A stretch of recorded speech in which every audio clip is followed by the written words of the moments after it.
So if you guys are interested in a junk removal, please let us know. And a cleaning to pair up with that, please let us know. So that way we can help you out.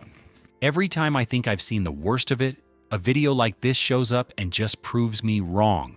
Look at this place. Trash everywhere. Food rotting in the sink. Mold creeping across the walls like it's paying rent. And this is how some folks walk away from a home. Somebody else has to come in and clean. This is exactly why landlords, property managers, and even neighbors lose their minds when these stories hit the internet. Nobody expects perfection, but you cannot live like this for months and then act shocked when people talk about Section 8 abuse.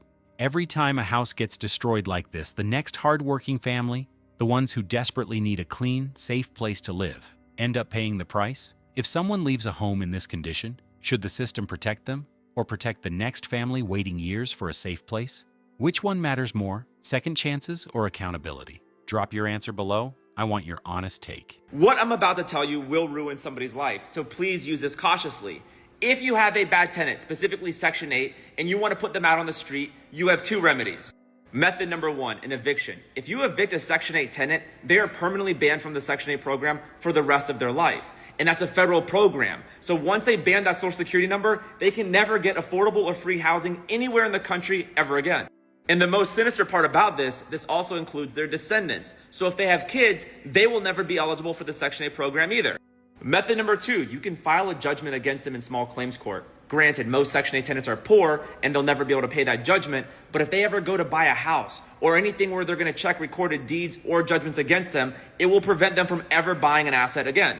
So obviously it's better to avoid an eviction altogether by screening your tenants and not putting shitty tenants in your properties. If you want to learn how to get started with Section 8 step by step, click the link in the bio. You'll also get a free trial of my software. So I wanted to make a quick video about this. I've been asked a lot of questions about it. Will a government shutdown stop Section 8 payments? And here's your answer. I got this letter from my local housing authority by email last week. Basically, to give you the chat GPT version of it, basically said October is funded, partial of November is funded. After that, if the shutdown continues, we will not be getting paid our rent. Which for me is a little bit north of $40,000 a month that I will not be getting in rent. And this is why I'm very big on reserves, and don't listen to the other gurus out there that try to sit there and say, oh, you can do real estate investing without any money out of pocket.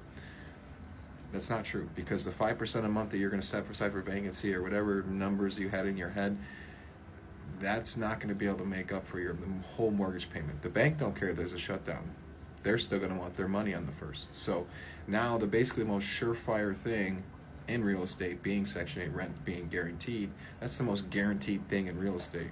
And even now you're seeing that that's still not guaranteed.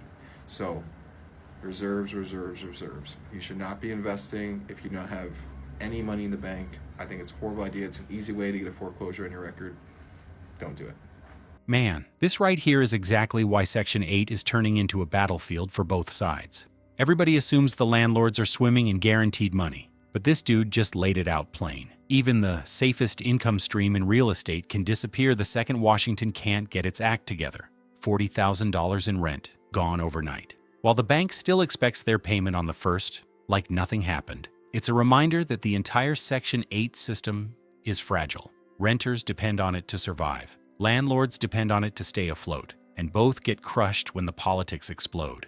Who do you think gets hit harder during a shutdown, the tenants or the landlords, and why? So there's reporting that came out from HUD that said they will be paying the subsidies to the housing authorities for the Section 8 program in the month of December. So if you've been worried about that, it seems like December's good.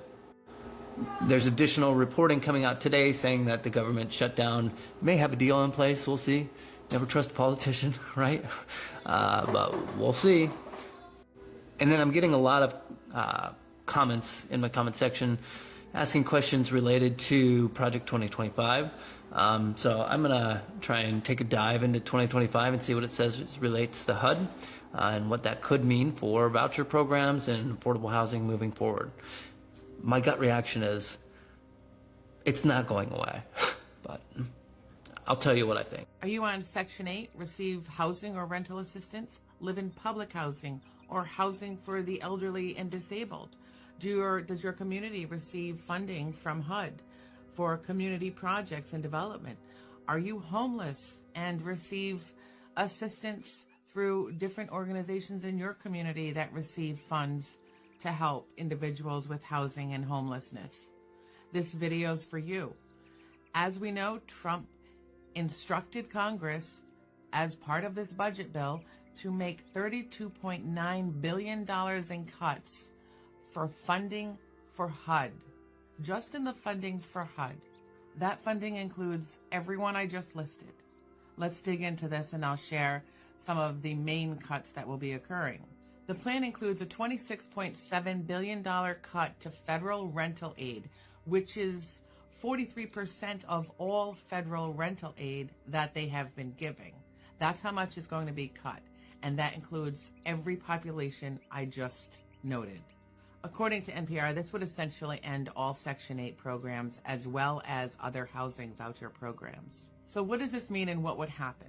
So instead of the federal government sending states individual aid, rental aid, so instead of the states receiving aid towards Section 8 and aid towards public housing and aid towards elderly and disabled housing, etc., the federal government wants one grant program to be created in each state. And then the states can decide what they do with that rental assistance. Now, mind you, it will be 43% less. These cuts wouldn't just trim a little fat, they'd wipe out the entire backbone of America's rental safety net. When you slash HUD funding by nearly half, you're not reforming the system. You're pulling the floor out from seniors, disabled residents, struggling families, homeless programs, and every community that depends on federal rental aid to keep people indoors. That's just a polite way of saying millions of people are about to compete for a pot of money that's already 43% smaller. States can barely manage the programs they have today. Imagine what happens when they're suddenly responsible for distributing less money to more desperate people. Do you think states can handle this kind of responsibility shift? Or is this setting millions of renters up for disaster? Drop your thoughts in the comments. This one's going to get heated.